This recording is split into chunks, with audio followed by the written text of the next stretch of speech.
à tous. J'aimerais faire une salutation particulière à notre père, mon père, l'évêque Maï Steve Joktan, qui est un homme béni de Dieu, et aussi à notre mère, la mère des multitudes, la révérende Nadia J. Joktan. J'aimerais faire également un shalom particulier à tous nos internautes qui nous suivent ce soir. Merci d'être connectés. Et il y a des gestes qui comptent. Likez, partagez, commentez. Ce soir, nous commençons une nouvelle plateforme au pied du maître. Et c'est une plateforme qui devra nous amener à nous attacher encore plus particulièrement à notre Dieu, à avoir une relation d'intimité avec lui. Je ne voudrais pas commencer ces moments sans dire à Emmanuel réellement le besoin de mon cœur, celui-là qui est capable de me tenir lorsque je me retrouve toute seule, celui-là qui est capable de m'envelopper de son amour. Et je voudrais demander à Intime de m'accompagner avec ce merveilleux chant, Emmanuel. Emmanuel,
Notre Dieu, notre Père, je bénis ta présence ce soir.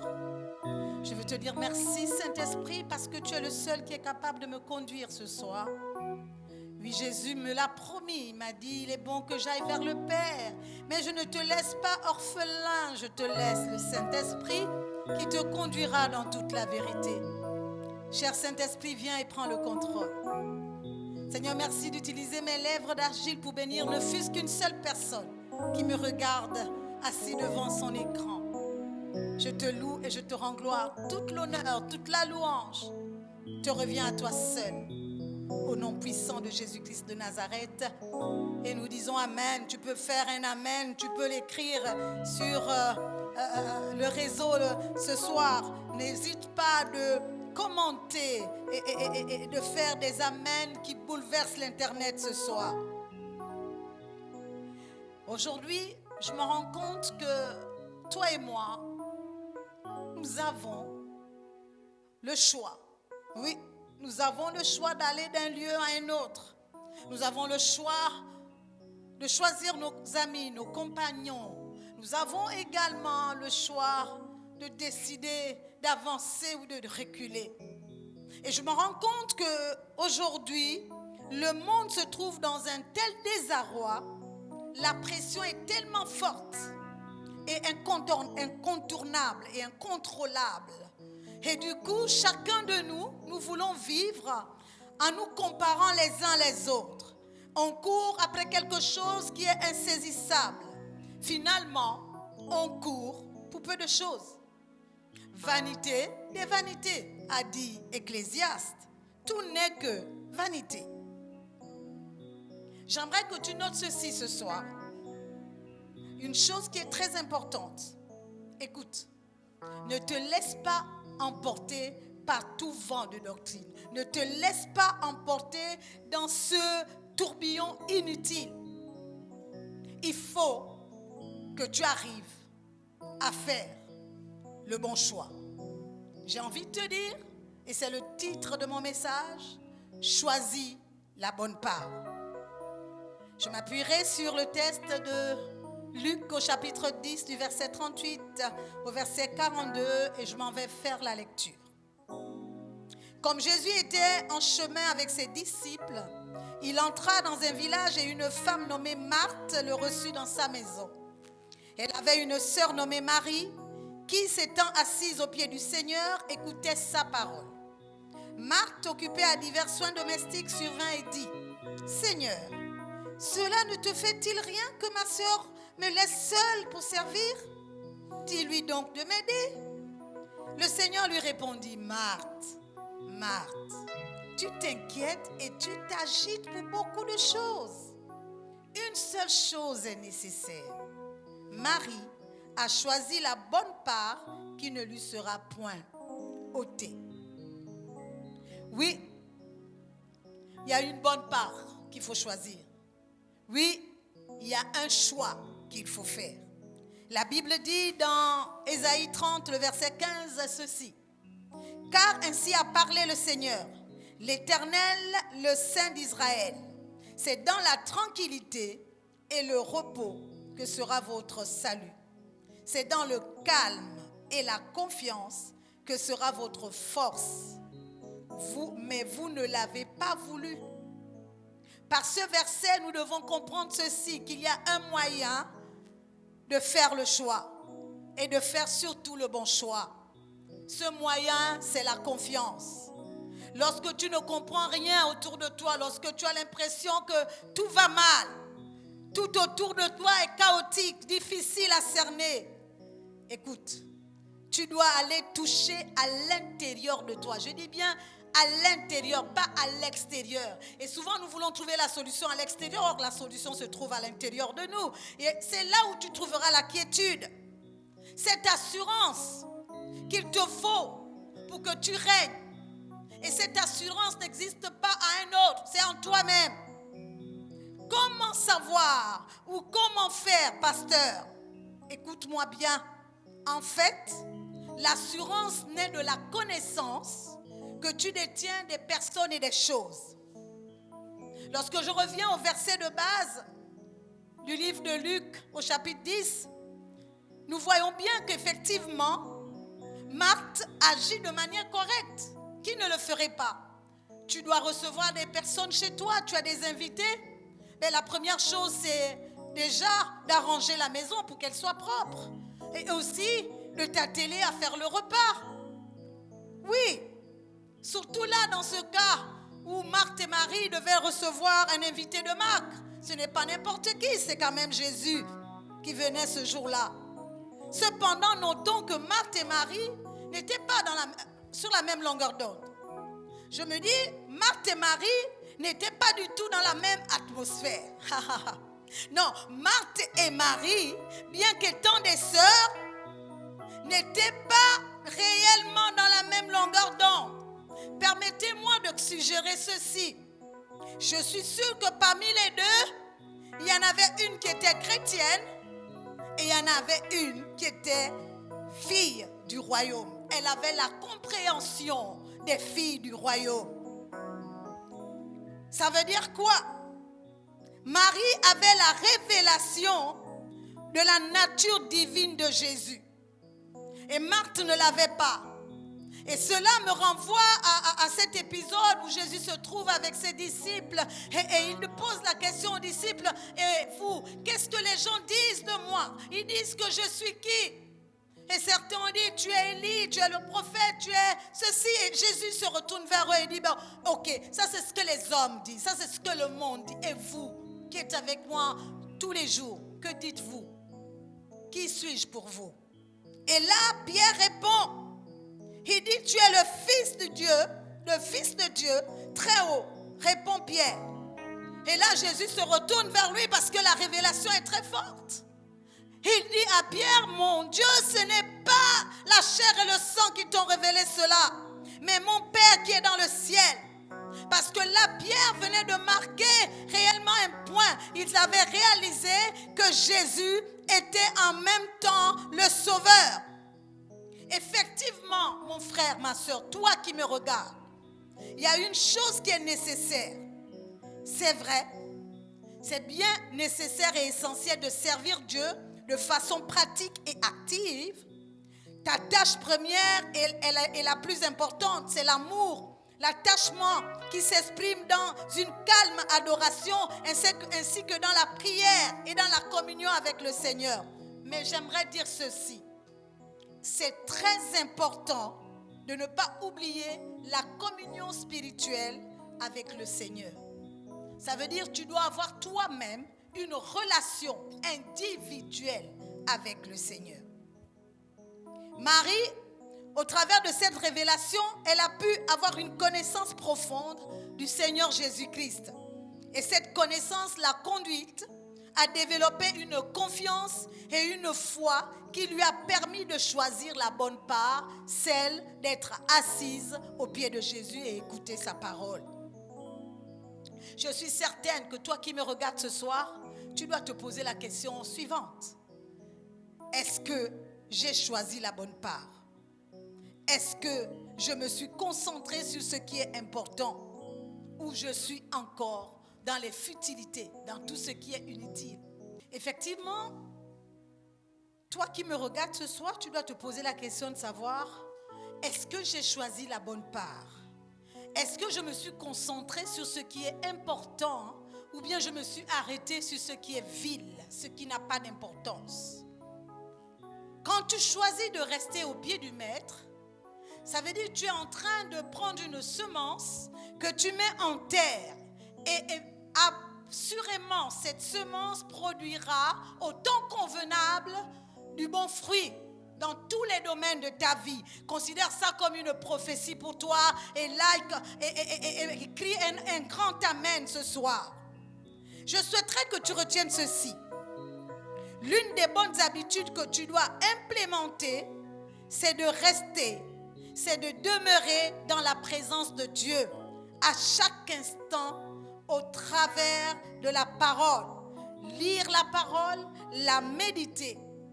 Jean au chapitre 15, 5 dit ceci. Je suis le cep, vous êtes les sarments. Celui qui demeure en moi et en qui je demeure porte beaucoup de fruits, car sans moi, vous ne pouvez rien faire. Écoute, demeurer au pied du maître, c'est se laisser former pour épouser une nouvelle version de toi. C'est comme le métier d'avocat. Celui qui veut être avocat, il est obligé de passer par l'école. Il est obligé de passer après dans un cabinet d'avocat pour être formé. Il en est de même pour toi. Si tu veux avoir cette vocation céleste, j'ai envie de te dire, si tu veux devenir fille et fils du royaume, il te faut être formé.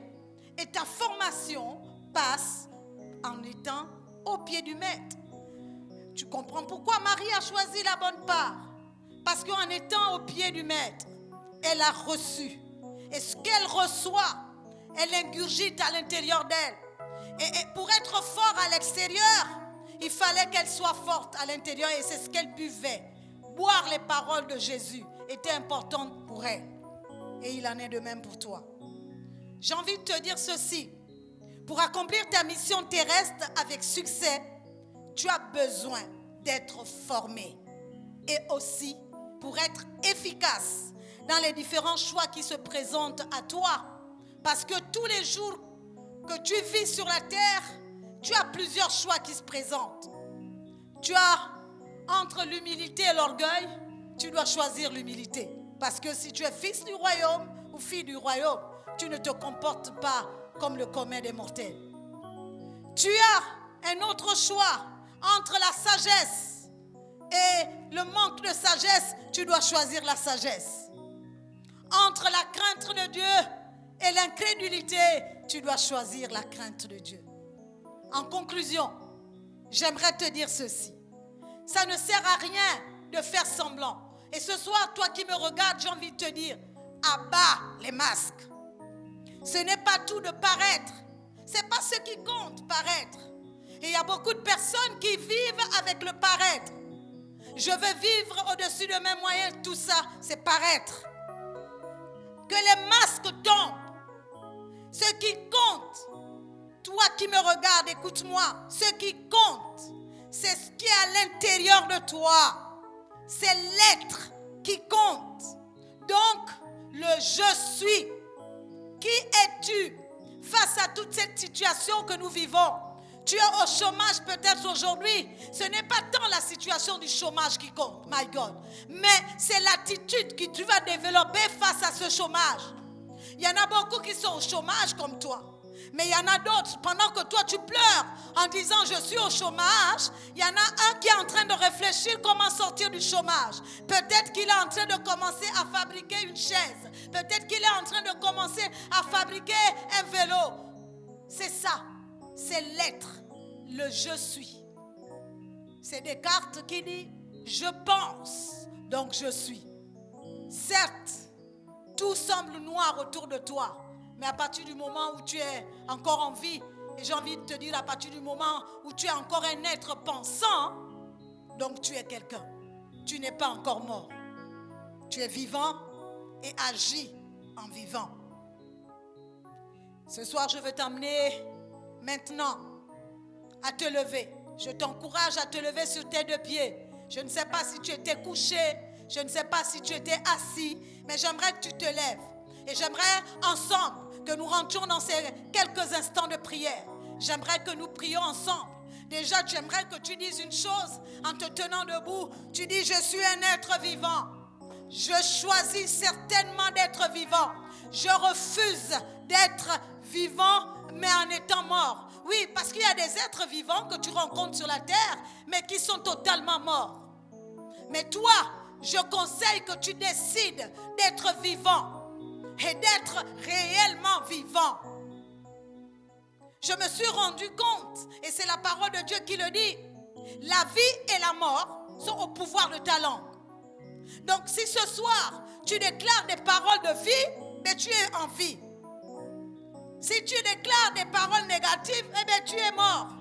Et je me suis rendu compte également que lorsque tu broies le noir, que lorsque tu es totalement dans la déprime, il n'y a rien de bon qui marche autour de toi. Et j'ai envie de te poser la question suivante. Avec tes pleurs, combien de situations as-tu changé? Tu peux prendre un seau et pleurer toute la nuit. Je pense que le matin se lèvera, ta situation n'aura pas changé. Parce que ce ne sont pas les pleurs qui changent. Il y a un temps pour pleurer, mais il y a aussi un temps pour te lever. Et ce soir, je t'ai dit, la bonne part, tu dois la choisir. Alors répète avec moi. Dis, je refuse d'être la même personne après ce message. Je décide de faire le bon choix, celui-là qui me propulsera vers la hauteur. Répète avec moi, je veux encore t'encourager à le répéter. Dis ce soir, après avoir écouté ce message, je refuse d'être la même personne. J'ai décidé de faire un pas de plus et d'aller de l'avant. Je vais penser différemment et je vais parler différemment. Au nom puissant de Jésus-Christ de Nazareth, tu répètes et tu dis un grand amen. Tu vas reprendre aussi avec moi. Parce que je crois que si tu déclares et si tu crois dans ton cœur ce que tu déclares, cela arrivera. J'ai en pensée pendant que je parle avec toi, cette femme sunamite qui avait perdu son enfant, la femme samaritaine, autant pour moi. La femme qui a perdu son enfant et qui a dit, au lieu de déclarer que l'enfant est mort, il a dit, l'enfant, tout va bien. Le tout va bien a déclenché le miracle. Et ce soir, je t'appelle à répéter ces phrases parce que je veux que tu réalises que ce que tu déclares, c'est ce qui va arriver. Alors déclare avec moi ceci. Je demande de recevoir l'esprit de révélation. La Bible déclare que la révélation de la parole de Dieu donne de l'intelligence. Alors répète que je demande à recevoir l'esprit de révélation. Je deviens un homme et ou une femme qui a la révélation. Et cette révélation me produit l'intelligence. Cette révélation m'amène à produire des actes qui sont en connexion avec mon ciel. Je dis, répète avec moi ce soir, j'ai la révélation. La révélation de là où je vais. La révélation de ce que Dieu attend de moi. Je ne peux plus rester au même endroit. J'ai décidé de faire un pas de plus parce que assurément, je suis sur le chemin de ma destinée et je ne mourrai pas sans avoir accompli la raison pour laquelle je suis arrivé sur la terre. Je suis venu pour dominer, je dominerai. Je suis venu pour régner, je régnerai. Ah, répète-le haut et fort. Je t'encourage à le répéter. Ne t'arrête pas. Répète-le encore. Je régnerai, je dominerai, j'arriverai. Ah, répète fort. Répète. Si tu as quelqu'un à côté de toi, tiens-le par la main et dis-lui ensemble, nous sommes appelés à régner sur la terre. Nous sommes appelés à dominer. La Bible dit que tout lieu où tu poules la plante de ton pied, Dieu te le donne en possession. Alors, continue à tourner peut-être tout autour de ton salon et dis, je règne, je domine, je possède. Au nom puissant de Jésus-Christ de Nazareth, j'ai choisi la bonne part. La bonne part, c'est la parole de Dieu. Je reste accroché à ce que la parole de Dieu dit. Et cette parole de Dieu s'accomplira certainement dans ma vie. Si la prophétie tarde, je l'attends. Assurément, elle s'accomplira. Toutes les paroles prophétiques qui ont été dites sur ta vie, elles s'accompliront. Si tu le crois, dis un amen révolutionnaire. Ah, écris-le avec réellement, avec des lettres majuscules ce soir. Dis amen et révolutionne ce soir les réseaux internet. Rabasheke rababa ina rababa. Roma maye kerababa. Yendere bebe hirababa baba. Mama sendere bebe bebe rekera baba indarabaso haraba indarabase. Tout à l'heure j'ai parlé du fait tomber les masques. Je ne sais pas comment tu vis. Peut-être que tu vis à 100 à l'heure ou tu fais semblant. Mais ce soir je ne t'appelle pas à être semblant. Je t'appelle à être vrai devant celui-là qui t'a créé, celui-là qui est ton maître, celui-là qui est ton Seigneur. Et si par le passé, tu avais l'habitude de faire semblant aux autres, donc tu étais quelqu'un qui ne vivait pas sa propre vie, mais qui faisait semblant de vivre la vie de quelqu'un d'autre, ce soir, je t'amène à répéter avec moi ceci. Je refuse de faire semblant.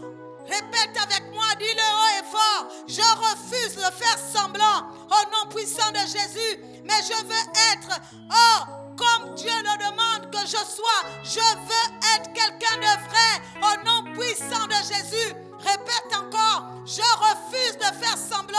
Je ne veux pas paraître, mais je veux être vrai avec moi-même, avec mon Père et avec les autres. Dis-le très fort. Je refuse de faire semblant, mais j'ai décidé d'être vrai. J'ai décidé d'être vrai avec moi-même. J'ai décidé d'être vrai avec les autres au nom puissant de Jésus-Christ de Nazareth.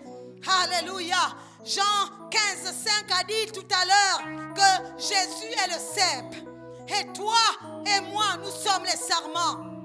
Alors, il y a une attitude que tu dois avoir. C'est celle de demeurer en lui et de permettre que lui aussi demeure en toi. Donc ce soir, je veux que tu répètes avec moi. J'ai décidé de demeurer en Dieu.